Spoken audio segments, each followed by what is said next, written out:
안녕하세요. 서초 소망교회에 주일 예배를 위해 오신 여러분들을 주님의 이름으로 환영합니다.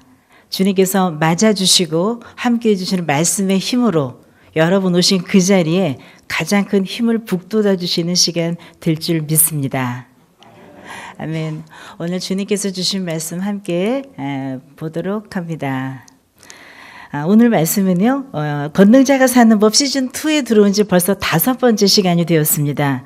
오늘은 손에 손잡고 벽을 허물다 라는 이야기가 되고요. 부제로 제가 줄탁동시라고 하는 다소 생소한 4글자를 여러분께 제안해 드립니다. 알에서 병아리가 깨어나고자 할 때 우리는 그 안에서 병아리가 그냥 삐약하고 나오는 줄 알지만 사실 그 알 안에서 굉장한 고투가 있다고 합니다. 나가기 적합한 모든 육체 조건이 만들어졌지만 나가기 전까지는 스스로 이 알을 깨고 나와야만 한다는 것이죠. 부리가 여전히 여물지 않은 상태긴 하지만 특이하게도 아기새 아직 알 밖으로 나오지 않은 병아리의 부리 끝에는 파각치라고 그래서 송곳 같은 작은 돌기가 돋아난다고 합니다.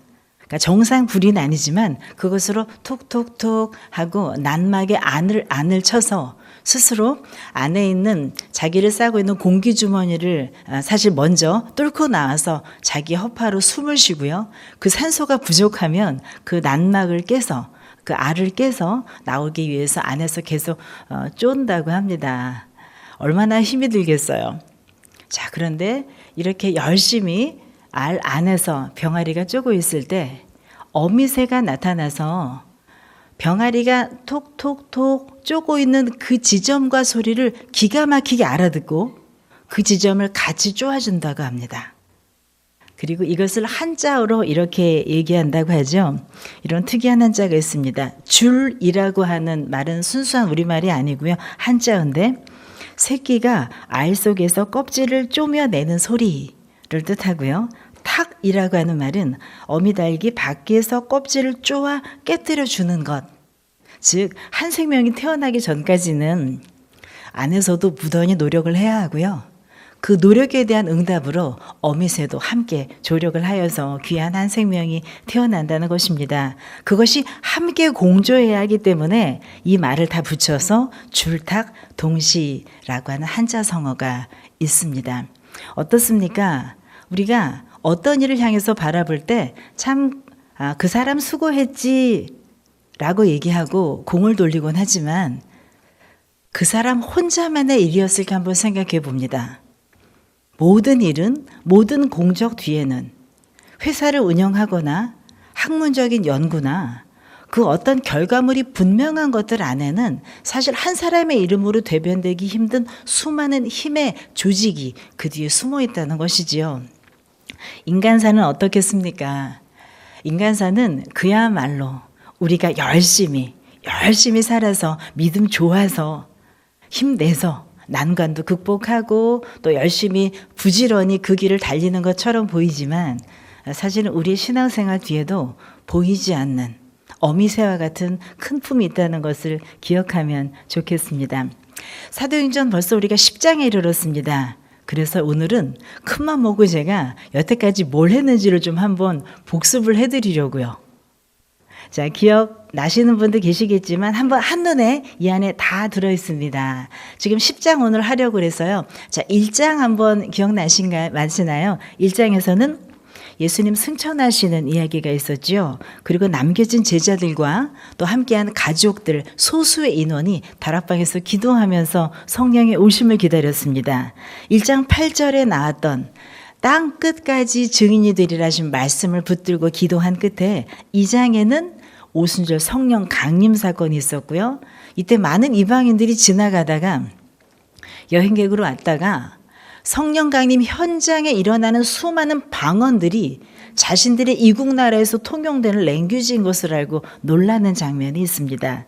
자, 3장부터 6장까지는 오순절 성령 강림 사건에 힘입어서 에너자이징된 바로 이 교회가 불끈불끈 여러 가지 형태로 성장하는 것들이 나타나고요. 그리고 결국은 조직이 더 필요하구나 해서 집사를 뽑는 이야기까지가 6장에 나옵니다. 그리고 집사의 한 명이었던 스데반이 결국은 순교하는 이야기가 7장까지 이어지죠. 바로 1장부터 7장까지 이어진 우리가 알고 있는 초대교회의 아름다운 이야기들, 그것은 바로 예루살렘 시대였습니다. 예루살렘에 한정된 이야기였습니다. 스데반 순교와 더불어서 있었던 8장 1절, 7장이 끝나고 큰 매듭에서 8장이 시작되는 첫 마디는 바로 이 스데반의 환난을 인하여 모든 사람들이 이제 유대 사마리아로 흩어졌다라고 합니다. 예루살렘에 뭉쳐있던 작은 초기 교회가 이제 확장을 하기 시작했다는 것입니다. 망하지 않았습니다. 뒤로 물러나지 않았습니다. 오히려 확장했습니다. 그렇게 해서 8장에 보면 사마리아라고 하는 유대 땅 위에 가서 빌립이 전도하는 장면, 또 그리고 이디오피아 내시를 만나는 장면 기억하시나요? 그 모든 것이 유대 땅을 벗어난 사마리아에서 진행된 일입니다. 그리고 우리 지난주에 놀라운 사건 하나를 보았지요. 바울이라고 하는 우리가 너무 잘 아는 인물의 회심, 완전히 정반대를 달려서 하나님의 선택한 그릇이 아니라 그릇된 그릇으로 살았던 삶을 청산하고 완전히 내비게이션 다시 찍는 바울의 이야기를 바로 지난주에 본 바가 있습니다. 왜 바울이었을까요? 제가 큰 지도를 지금 매핑을 보여드리면서 바로 이것을 이 진행 가운데 알아가는 것입니다. 이제 10장입니다. 10장에는 우리가 본문을 쭉 보겠지만 이제 베드로가 나옵니다. 베드로가 언제 많이 나왔었는데요. 한동안 잊혀졌지요. 1장부터 6장 한창 초대교회가 성장할 때 베드로 설교가 굉장히 자주 나오고 그때마다 큰 판이 뒤집히곤 했죠. 그런데 그 사이 베드로가 잊혀졌었네요. 그리고 이제는 베드로가 드디어 6장에 사라졌던 베드로가 10장에 되어 나타납니다. 그 의미는 바로 10장 이후에 남겨진 과제가 있기 때문입니다. 자, 지금 한눈에 봐서 보이는 두 개의 파란색 그룹이 있습니다. 1장부터 7장까지는 예루살렘이라고 하는 로케이션에서 교회가 이루어졌던 지역에 국한되었던 기독교의 모습이라면, 더 나아가서 11장부터는 안디옥이라고 하는 새로운 전진기지, 이제 예루살렘에서는 환난과 핍박을 인해서 기독교가 번성하기 쉽지 않게 되었습니다. 본부를 옮긴 것이지요. 안디옥이라고 하는 새로운 거점으로 교회가 이동해야 되는 것입니다. 그러니 그것이 한 번에 일어나겠습니까? 예루살렘 중심으로 모든 것이 재편되어 있던 사람과 물질과 이념과 그리고 모든 협조자들이 모여있던 바로 지리적 공간에서 벗어나 이제 11장 안디옥 교회를 향해서 나아가기 위해서는 그 사이 8, 9, 10장 안에 해결돼야 된 문제가 있었던 것입니다. 그게 바로 유대 땅을 벗어난 선교 이야기 8장. 그리고 앞으로는 예루살렘 시대가 아니라 안디옥이라고 하는 보다 상향 조정된 이방에 가까운 그 지역에 좀 더 적합한 리더. 그래서 하나님께서는 바울을 택하셨고 바울에게 택한 그릇이 되어서 9장에 완전히 뒤집히는 인생을 소개받았던 것이지요. 자, 근데 준비될 사람이 하나 더 있었습니다. 바울만 준비돼서는 안 됐습니다. 뭐냐면 예루살렘 교회가 안디옥 교회가 공조를 이루기 위해서는 예루살렘 교회 수장이던 베드로의 의식 변화가 필요했습니다. 아직도 이 시기를 살던 기독교인들은 유대인들, 하나님 한 분만이 나의 구원자라고 믿고 있었고 예수님을 받아들이지 못하는 상태에서 기독교가 전파된 것이죠. 더 나아가서 문제가 하나 더 있었는데 이 구원의 아름다운 특권은 유대인에게만 국한된 것이다 라고 하는 유대인 특유의 선민의식이 바로 그 걸림돌이 되었습니다. 그런데 바로 그 걸림돌의 대표격이 베드로였던 것이고요. 하나님의 큰 빅픽처 안에서는 이제 이방 나라, 예루살렘 그 작은 나라가 아니라 온 인류를 향한 주님의 뜻, 이것은 사실 갑자기 사도행전에서 나온 일이 아닙니다. 창세기 처음부터 온 인류를 향한 희망과 소망, 생육하고 번성하라고 명령하셨던 하나님의 큰 스케일의 일들이 주춤주춤 이루어지고 있다가 이제 드디어 포문을 일으키는 바로 그 선상에 선 것이지요. 그래서 베드로가 중요했습니다. 아직 유대인에게만 선교가 계속돼야 된다고 생각했던 바로 예루살렘, 바로 그 분위기를 다시 한번 일깨워 주기 위해서 베드로의 이야기가 등장합니다. 주님께서는 베드로의 생각의 전환을 11장 되기에 바꾸셔야만 했습니다. 그래서 베드로 이야기가 긴하게 등장하고요. 이후에 바울은 사실 지난주에 봤죠. 너무나 급작스럽게 변화되다 보니까 사람들이 적응 못해서 결국은 다소히 피신을 시켜놓은 상태 아닙니까? 그 사이 안디옥이라고 하는 새로운 기지가 준비되어야 될 바로 그 시기였습니다. 자, 지명만 보았으니 지도도 한번 볼까요? 우리가 지난주에 봤던 지도입니다. 예루살렘을 기점으로 한 유대, 그리고 그 위에 사마리아, 그 위에 갈릴리 땅이었고요. 바울이 다메섹에서 회심해서 피신을 가이사랴를 통해서 다소라고 하는 그 자신의 고향에 돌려보내는 이야기에 바로 그림을 보았습니다. 바로 이 지역을 기억한 상태에서 베드로 이야기가 9장에도 조금 나오기 때문에 9장 끝부분을 베드로 얘기부터 조금 눈으로 보도록 하겠습니다. 32절부터 35절까지만 한번 읽어볼까요? 그때 베드로가 사방으로 두루 다니다가 루다에 사는 성도들에게도 내려갔더니 거기서 애니아라는 사람을 만나매 그는 중풍병으로 침상 위에 누운 지 8해라. 베드로가 이르되 애니아야, 예수 그리스도께서 너를 낫게 하시니 일어나 내 자리를 정돈하라 한데 곧 일어나니 루다와 사론에 사는 사람들이 다 그를 보고 주께로 돌아오니라. 자, 루다라고 하는 새로운 지명이 나왔습니다. 자, 새로운 에피소드가 나왔는데 루다의 애니아라고 하는 사람이 중풍병이라고 하는 중병에 어려워한다는 소식을 들었는데요. 바로 이때 마침 베드로가 여기에 당도한 것입니다. 누가 부른 것이 아닙니다. 그래서 제가 도입부를 한번 보세요. 32절에 어떻게 시작하고 있지요? 그때 베드로가 사방으로 두루 다니다가 어디에 이정표를 잡지 못하고 여기저기 성령의 인도하심을 따라서 여기저기 향방을 못 잡고 있던 바로 그때에 성령 하나님께서 베드로의 발길을 바로 루다라는 곳에 머물게 하신 것입니다. 그런데 마침 그곳에 애니아가 있었던 것이죠. 그래서 베드로가 치유를 베풉니다. 예수 그리스도께서 너를 낫게 하실 것이다. 그랬는데 온몸을 쓰지 못했던 사지불구의 바로 이 환자 애니아가 일어났습니다. 그걸 바라봤던 사람은 얼마나 놀랐을까요? 루다와 사론은 사론 평야, 한 도시가 아니라 그 지대를 말합니다. 루다와 사론에 사는 사람들이 다 그를 보고 주께 돌아오니라. 베드로의 기적이 바로 루다에서 일어난 사건입니다. 한 사건이 더 있습니다. 베드로와 관련된. 이제 도시를 바꿔서 요빠라고 하는 새로운 도시가 나옵니다. 요빠라는 도시에 다비다라고 하는 여제자가 있었다고 합니다. 아까 루다에는 애니아 중풍병자, 지금 요빠에는 다비다 또는 도르가 이름이 2개였어요. 그런데 이미 병들어 죽음을 맞이했습니다. 시체를 씻어서 다락에 누였다고 하는 것은 보니 이미 사망한 상태네요. 그런데 38절 루다가 요빠에서 가까운지라 제자들이 베드로가 거기 있음을 듣고 2 사람을 보내어 지체 말고 와달라고 간청하여. 자, 이런 위치가 좀 궁금해지죠? 자, 지도 보여드리겠습니다. 루다 찾으셨습니까? 가이사라에서 조금 밑으로 내려오면 루다 보이시나요? 자, 루다에 와 있었는데요. 지금 다비다는 요빠에서 죽음을 당한 것이죠. 그러니까 요빠와 루다가 굉장히 가깝지요. 한 16km 정도 된다고 합니다. 그리고 베드로가 여기 있다는 소문이 난 거예요. 그래서 요빠에서 베드로를 모시고 오는 바로 그런 얘기가 등장합니다. 그렇게 해서 베드로는 다비다를 살려냅니다. 고친 정도가 아니라 이미 시신 처리를 다 했는데 소생하는 기적을 일으키죠.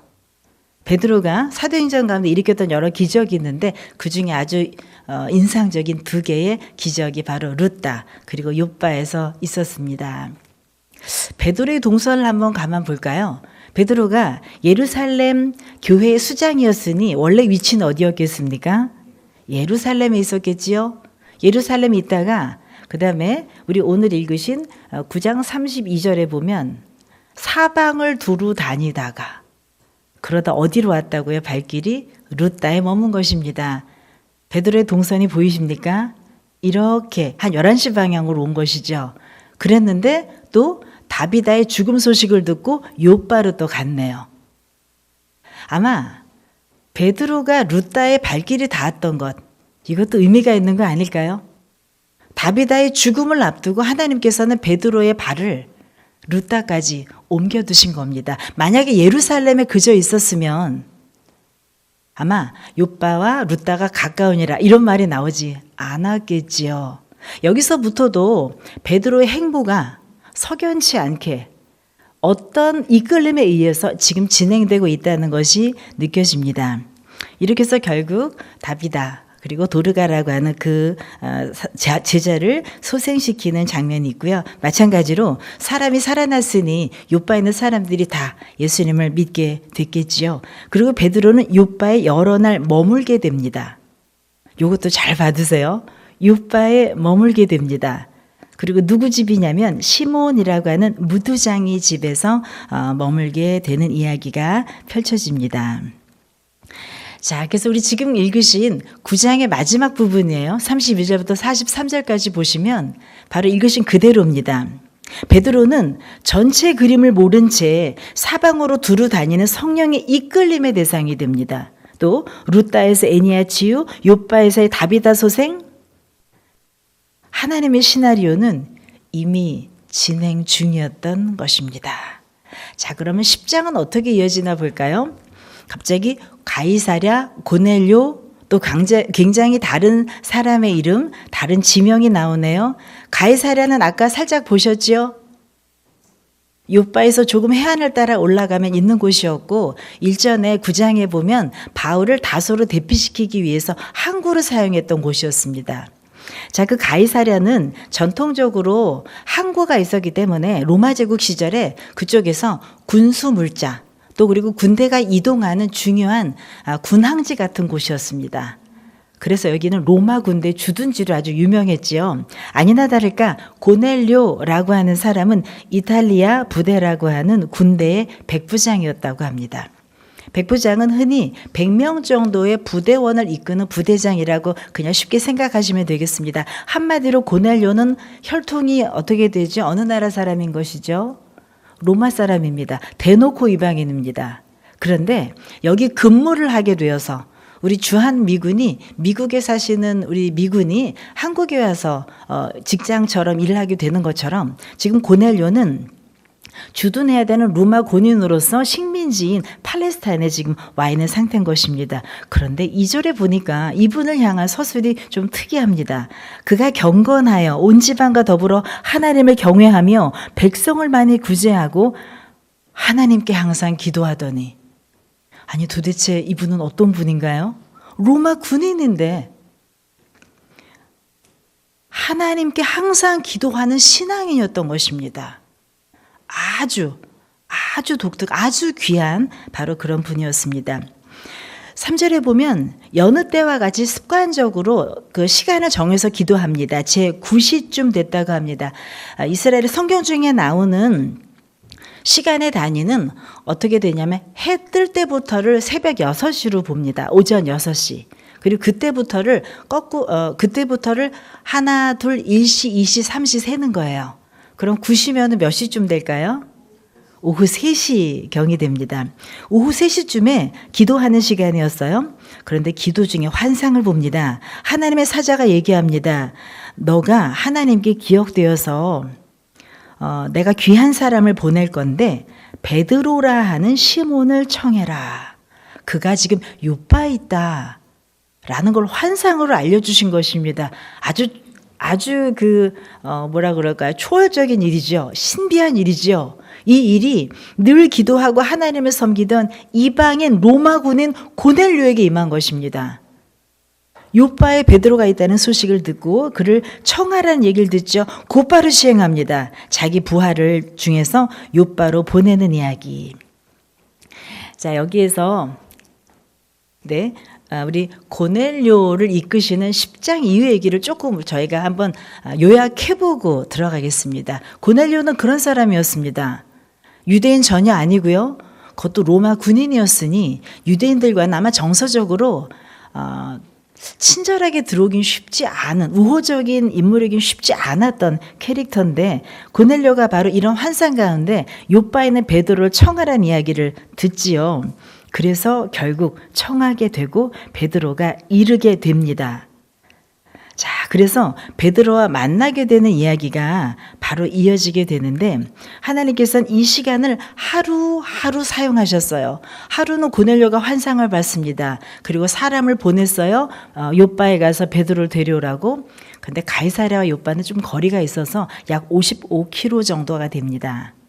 그래서 그 당시 도보나 아무리 KTX가 아닌 한은 하루 또는 하루 반을 할애해야 됐던 길이라고 그래요. 아마 하인들은 이틀을 갔던 것 같습니다. 그리고 3일째는 베드로의 집에 이르게 되죠. 베드로의 집에 이르렀는데 베드로가 마침 어떤 상황이었냐면, 말씀을 눈으로만 보겠습니다. 이튿날 그들이 고넬료가 보낸 부하들이 길을 가다가 그 성에 가까이 갔을 때 이제 요빠에 갔습니다. 그때 마침 요빠 집에 있던 베드로는 어떤 일이 일어났냐면, 이번 카메라입니다. 베드로가 기도하려고 마침 지붕에 올라가고 있었어요. 그때는 몇 시였다고요? 제 6시라고 하네요. 이틀 전 고넬료는 제 9시에 환상을 보았어요. 근데 이틀 후 지금 제 6시면은 몇 시일까요?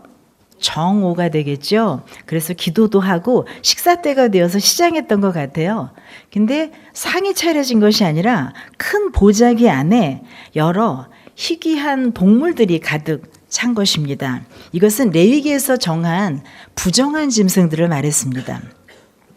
그래서 베드로는 그것을 먹으라고 하는 명령에 14절에 이렇게 얘기하죠. 주여, 속되고 깨끗하지 아니한 것을 내가 결코 먹지 아니하였습니다. 저는 정결법을 지키며 살아왔습니다. 라고 거절하는 내용이 나와요. 그런데 하늘에서 소리가 납니다. 하나님께서 깨끗하게 하신 것을 네가 속되다고 할 수 없다 하면서 이 보자기가 물러가는 이야기. 그리고 베드로는 이 환상을 보고서 생각합니다. 이게 무슨 뜻이지? 이게 무슨 뜻이지? 의아하던 참에 그때 마침 가이사랴에서 출발해서 이틀 길을 온 고넬료의 신하들, 그 부하들이 당도한 것입니다. 그리고 베드로를 찾는 것이지요. 베드로라는 사람이 여기 있느냐? 그랬더니 얼마나 놀라겠어요. 내가 여기 있는 걸 어떻게 알고 왔지? 자, 그때 베드로가 환상에 대해 생각하면서 이게 뭐지 할 때 성령께서 확증을 주십니다. 두 사람이 너를 찾으니 일어나 내려가 의심하지 말라. 내가 그들을 보냈노라. 그럼 그 환상과 지금 당도한 이 사람들은 세트구나. 하나님께서 보여주시고자 하는 일의 세트구나를 성령과 환상으로 알게 되지요. 그리고 만나게 됩니다. 부하들은 설명합니다. 백부장 고넬료가 당신을 만나고 싶어 한다고. 근데 이미 때가 늦었으므로 베드로가 불러들여서 유숙하게 하고 하룻밤을 자고 그 다음날 떠나게 됩니다. 그리고 가이사랴에 들어가게 되죠. 자, 이제 가이사랴입니다. 가이사랴에 고넬료 그대로 있었고요. 요빠에 있던 베드로가 수행인과 더불어서 가이사랴에 오게 되면서 두 사람이 만나는 것입니다. 사실 9장에는 베드로와 고넬료의 다른 이야기가 다르게 펼쳐지고 있었습니다. 베드로는 아픈 사람을 낫게 하고 죽은 사람을 소생시키는 일, 그것을 하면서 요빠의 스탑 홀딩 중에 있었고요.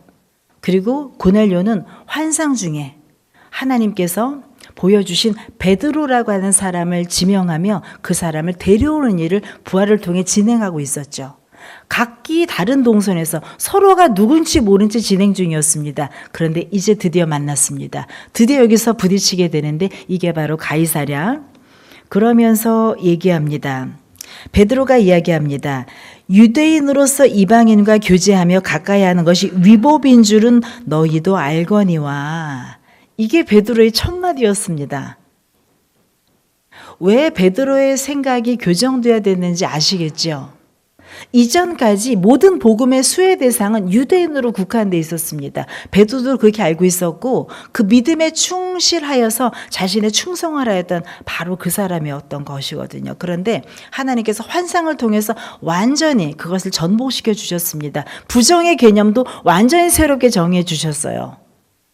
그리고 나서 압니다. 그래서 바로 하나님께서 나를 여기 오도록 하셨구나. 하나님께서 내게 지시하사 아무도 속되다 하거나 깨끗하지 않다 하지 말라 하시기로 부름을 사양하지 않고 왔노라 하면서 그 다음 이야기가 이어지게 되고 고넬료는 자신이 경험하는 환상을 다시 한번 설명하게 됩니다. 자, 그러면서 33절의 빨간 글씨를 잘 보세요. 고넬료 입장에서 한번 생각해 볼까요? 자기를 열심히 하던 직장인이었습니다. 해외 파견까지 나올 정도로 당국의 신뢰를 얻은 사람이었고, 그런데 하나님 신앙을 갖고 있는 아주 귀한 사람이었네요.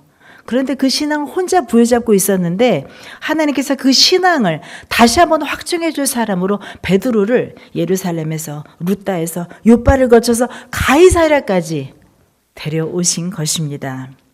그래서 더 숙연해집니다. 그래서 얘기합니다. 이제 우리는 주께서 당신에게 명하신 모든 것을 듣고자 하여 다 하나님 앞에 있나이다. 너무 멋진 말입니다. 주님의 사람 베드로가 왔다 그래서 좋은 말씀 좀 해주세요가 아니고요. 하나님께서 부르신 사람이 맞으니 우리는 지금 당신 앞에서 말씀을 들을 건데 우리는 다 하나님 앞에 있는 것과 같습니다. 즉 하나님의 말씀처럼 우리 사도님의 말씀을 듣겠습니다 라고 겸허히 숙였다는 것입니다. 백부장 정도를 지내는 로마 고위관리일 정도면 사실 부하가 이만큼 있고요. 베드로 앞에서 만나자마자 바닥에 엎드려 절하는 그런 겸양을 보이진 않습니다. 그런데 하나님 신앙이 들어간 바로 이 고위관료는 고넬료는 바로 가장 낮은 자리에서 하나님을 만나고 그리고 하나님의 말씀을 듣고자 했던 것입니다. 베드로가 이에 응하여서 설교를 쭉 합니다. 이방인을 받아들이는 아주 역사적인 설교를 하게 되고 제가 파란색으로 쭉 되어 있는데요. 34절만 기억하십시오. 함께 같이 읽겠습니다. 베드로가 입을 열어 말하되 내가 참으로 하나님은 사람의 외모를 보지 아니하시고 각 나라 중 하나님을 경외하며 의를 행하는 사람은 다 받으시는 줄 깨달았도다. 중간에 말이 많지만 내가 참으로 깨달았도다.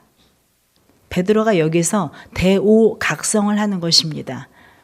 내가 사도로 살았는데 이제 그 범위가 이 이방인에게까지 모두 다 펼쳐져야 한다는 것을 내가 바뀌지 않으면 안 된다는 것을 하나님이 이렇게 강력하게 신비하게 말씀하셨던 것이지요. 그래서 베드로의 시간이 필요했던 것입니다. 이렇게 많은 설교를 하며 이분들에게 필요한 하나님을 전하게 되죠. 44절입니다.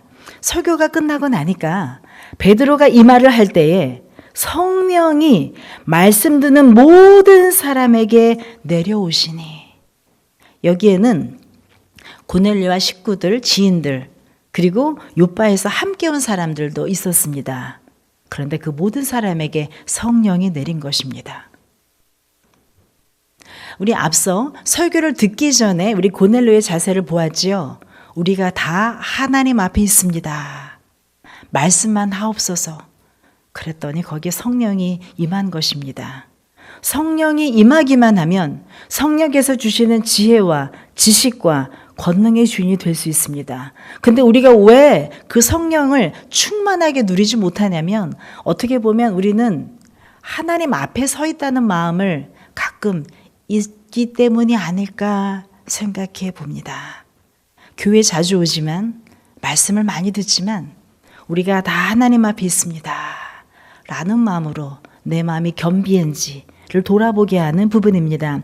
고넬료, 최초의 로마 교인이었던 고넬료는 바로 이런 마음으로 성령을 받게 되고요. 베드로가 세례까지 베푸는 일로 이야기가 이어지게 되지요. 고넬료 이야기를 다시 한번 요약합니다. 경건, 기도, 구제에 충실했던 이방인이지만 하나님이 기억하신 사람이 되어서 베드로 사도의 방문을 받고 성령을 받고 그리고 세례를 받으며 온전한 이방인 선교의 샘플이 되었습니다. 근데 생각해 보면 고넬료, 베드로 각자 너무 다른 사건 가운데 있었는데 바로 그것은 어쩌다 보니 만난 것이 아니라 성령의 기가 막힌 기획에 의해서 기가 막힌 설계도에 의해서 바로 이 두 사람의 인생이 만나고 서로 바뀌어야 될 부분에 대해서 하나님께서 각성하도록 초청하도록 하셨던 것입니다.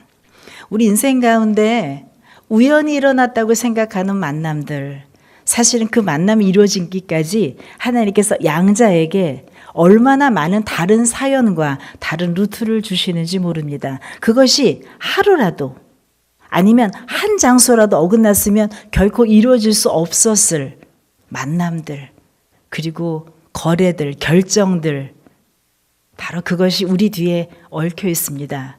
오늘 보시는 말씀 가운데는 우리가 감지하지 못하는 새에도 일어나고 있는 성령의 역사하심, 한 사람의 인생이 그저 흘러가는 것 같지만 그 모든 동선 하나에 머무는 지명 하나하나에 하나님께서 얼마나 공을 들이고 계시는지, 오늘 2026년 5월 17일 이 주일 아침을 서초소망교에서 보내신 여러분의 이 동선도 저는 분명히 여러분의 인생 가운데 다른 의미를 주님께서 품고 계시다는 생각이 듭니다. 그리고 이전에 했던 모든 발걸음을 엮어서 앞으로 이어갈 모든 발걸음을 엮어서 저를 포함해서 우리 인생을 사용하실 것입니다. 성령의 행전이 되려면 이 한 발자국 한 발자국을 소중히 여기며 이해되지 못할 때 왜 이러지가 아니라 이것이 무엇으로 연결되려고 하는 것일까? 라고 하는 기대감으로 연결된다면 성령 충만한, 그리고 성령께서 주도하셔서 결국 주님의 큰 일을 이뤄가시는 것을 믿는 믿음의 사람에게 주시는 가장 큰 축복일 줄 믿습니다. 영국과 프랑스, 영국은 섬나라인 거 너무 잘 아시죠? 프랑스로부터 시작되는 큰 유라시아 대륙이 시작이 되고요. 영국과 프랑스 사이에는 해협이 하나 있습니다. 그 해협은 그래서 채널이라고 불러요. 해협이라고. 근데 여기가 좁게는 영국 폭스톤부터 프랑스 칼레까지가 제일 좁은 도버 해협이 있습니다. 그래서 옛날부터 통치자들, 특히 땅에 욕심이 많은 그 제국주의자들에게는 이 바다를 넘나드는 것이 굉장히 중요한 전략 중에 하나였고, 그렇게 해서 이미 전투에 한가락하셨던 나폴레옹은 1802년에 이미 해저 터널을 뚫을 구상을 했다고 합니다. 삼두마차가 오갈 수 있는, 그러면 내가 지금 품고 있는 유럽을 전체, 그 영국까지 포함해서 내 땅으로 만들 수 있는 큰 야심을 가졌던 것이죠. 그래서 해저 터널을 꿈꾸었으나 영국과 프랑스가 역사적으로 워낙 이 반목의 역사가 많잖아요. 그러다 보니까 쉽지가 않았습니다. 협약을 해야 되지만 그것이 쉽지가 않았기 때문이죠. 그러다가요, 1986년 프랑스 미테랑 대통령과 영국의 마가릿 대처 전 영국 총리가 건설 협정에 서명을 하게 됩니다.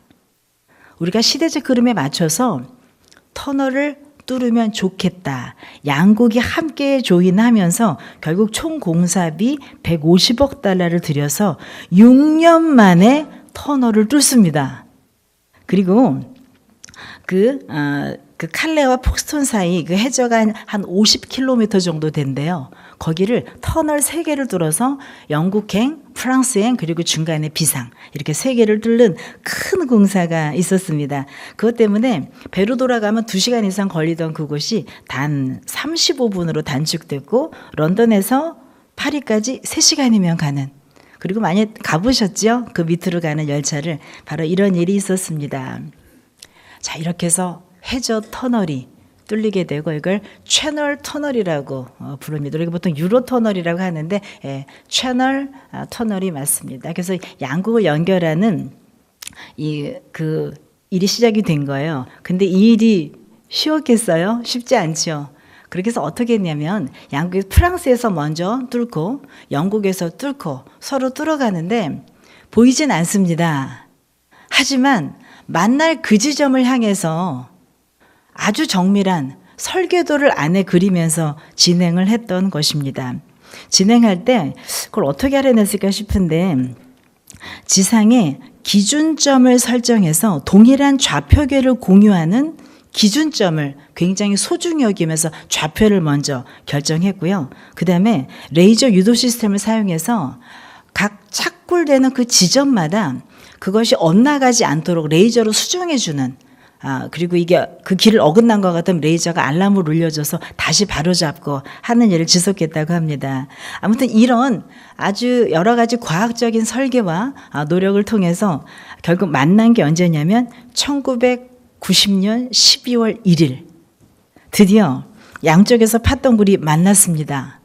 자, 마지막 그 구멍을 11인치 정도, 약 30cm 정도 되는 그걸 뚫은 다음에 양국의 프랑스 그 기술자죠. 그리고 영국의 그 노동자죠. 착굴했던 노동자 둘이 손을 딱 맞잡는 그리고 양국의 국기를 교환하는 바로 그 역사적인 장면이 있었습니다.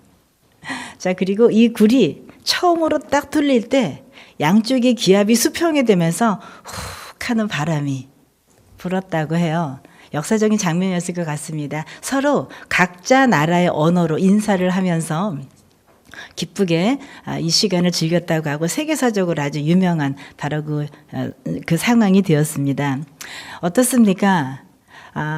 그 생각이 들었습니다. 사도행전 10장을 보면서 정말 앞이 보이지 않는 굴을 서로 뚫어왔는데 그것이 결국 하나로 만나서 큰 일을 이루게 되는 바로 유대교를 넘어서서 전 세계 이방인 지역까지도 모두 다 복음의 혜택을 누리게 되었던 바로 역사적인 순간이 바로 사도행전 10장에서 비롯된 것입니다. 그렇게 해서 한 성령이 통하고 성령이 루아흐잖아요. 숨이란 뜻입니다. 바로 그 숨이 통한 것처럼 이 채널 터널이 하나가 되고 이전에는 반목했던 역사를 뒤로 하고 한 몸이 되어서 경제적인 것, 산업적인 것, 또 군수적인 것까지도 함께 공유하는 세계가 되었던 것입니다. 다시 한번 생각해 봅니다. 우리가 봤던 지도 가운데 예루살렘 시대는 1장부터 7장까지 교대 세계부터 해서 유대인 중심으로 만들어졌던 그 한 축이 견고하게 있는 상황이었고요. 하나님께서는 또 다른 축으로 이동하시기 위해서 환란과 순결화가는 방법을 사용하시죠. 결국은 위축되고 좌절이고 재앙 같은 일이었지만 하나님께서는 그걸 사용하셔서 선교의 기점을 저 위쪽인 안디옥으로 옮겨주십니다. 그리고 이후에 우리가 10장, 11장, 12장 이후에 제도가 정비된 다음부터는 안디옥이 본부가 되어서 우리가 잘 아는 바울의 1차, 2차, 3차 전도 여행이 이어지게 됩니다. 아마 예루살렘이 있었다면 남부 유럽을 향한 항해를 바탕으로 한 전도 여행은 쉽지 않지 않았을까라는 생각이 듭니다. 결국 사도행전은 성령의 행전이라고 이야기합니다. 그냥 움직이는 것 같지만 모든 사건 뒤에 성령이 쓰신 대본이 있고 그 대본이 뚜벅뚜벅 이루어져 가는 그곳에 그저 배우처럼 등장인물들이 있을 뿐입니다. 그렇게 해서 하나님께서는 안디옥 교회 새로운 이방 세계를 열어주셨고 세계에 존재하는 누구도 복음의 대상에서 소외되지 않도록 하나님께서 넓은 은혜를 베풀어 주셨습니다. 우리나라 대한민국 지금 이 팔레스타인 이스라엘 위치에서 보면요. 큰 대륙의 가장 또 끝에 있어요. 우리에게 어떻게 복음이 올 수 있었을까요? 예수님이 하나님의 아들이며 우리의 모든 죄를 대속하신 분이라는 얘기를 우리가 어찌 알 수 있었을까요? 아니, 그 사실이 존재했어도 사도행전 10장이 없었다면 아마 우리는 여전히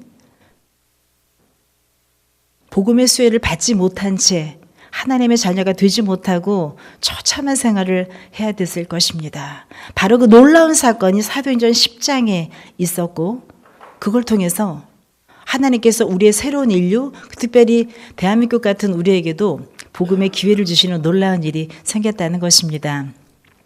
예수님 열심히 믿어서 내가 신앙인이 된 것 같으시죠? 아닙니다. 바로 줄탁 동시 아기새가 그 안에서 몸부림칠 때 분명히 커다랗고 큰 날개를 휘저으면서 우아하게 그래 이제 움직일 때가 됐구나 그래 나랑 큰일을 같이 해보자 하며 함께 쪼아준 어미새의 큰 보살핌이 존재했던 것입니다.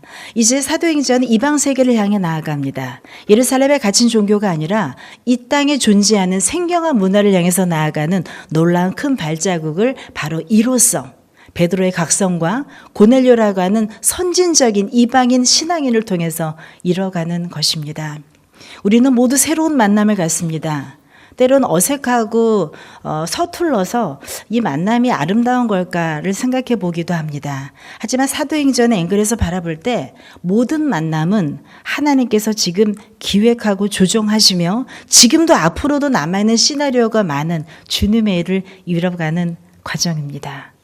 조민호 성도님께서 공사를 하시다가 갑자기 이 교회를 다니고 싶다라는 마음이 드셨을 때 저는 그 이후에 이전에 예비하셨던 많은 시간들이 쌓이고 쌓여서 분명히 그 결심에 이르렀다는 생각이 듭니다. 아마 우리가 교회가 정상화되지 않았다면 결코 만날 수 없었을 복음의 첫 열매를 하나님께서 그렇게 허락해 주셨던 것입니다. 저는 기대합니다. 여기 계신 여러분 한 분 한 분에게 분명히 주님의 스토리를 다시 쓰실 것입니다. 바로 히즈 스토리, 히스토리, 주님의 이야기를 여러분을 배우로 한 이야기를 지금도 쓰고 계시며 앞으로도 써가실 것입니다. 내가 어느 대본을 갖고 있는지만 정확히 바라봅시다. 그리고 분명히 그것은 나를 좁게 하고 무너뜨리는 것이 아니라 더 넓은 세계에 나가서 더 강단 있게 나가기 위해서 나를 키우시고 이끄시는 주님의 배려임을 잊지 않았으면 좋겠습니다. 베드로가 각성했던 것처럼 내가 참으로 깨달았도다. 바로 큰 각성이 우리에게 기쁨으로 임하는 시간 되면 참 좋겠습니다. 기도하실 때는 성령의 이끄심은 어디서든 늘 현재 진행형임을 알게 하옵소서. 혹시 오늘 다른 데 가셔야 되는데 뭐가 안 돼갖고 지금 오신 분 계시나요? 오늘 분명히 역사가 일어날 것입니다. 오늘 이 발길이 어쩌다 오셨다면 어쩌다가 아니라 바로 하나님께서 베드로의 발길을 돌리셔서 예루살렘에서 루따까지 이끄셨던 것 같은 바로 그 느낌의 마음의 울림, 바로 그 울림을 통해서 주님 일하실 줄 믿습니다. 참복음을 누리는 올해로 인도하여 주옵소서. 내게 주신 분량을 평안 가운데 묵묵히 감당하게 하옵소서. 생소한 만남 속에 영적 지평이 확대됨을 감사하게 하옵소서. 이방국인 우리나라가 복음의 수혜국이 된 감격을 잊지 않고 일상 가운데 복음의 사람으로 살게 하옵소서. 연약한 환우를 위해서도 함께 기도하겠습니다.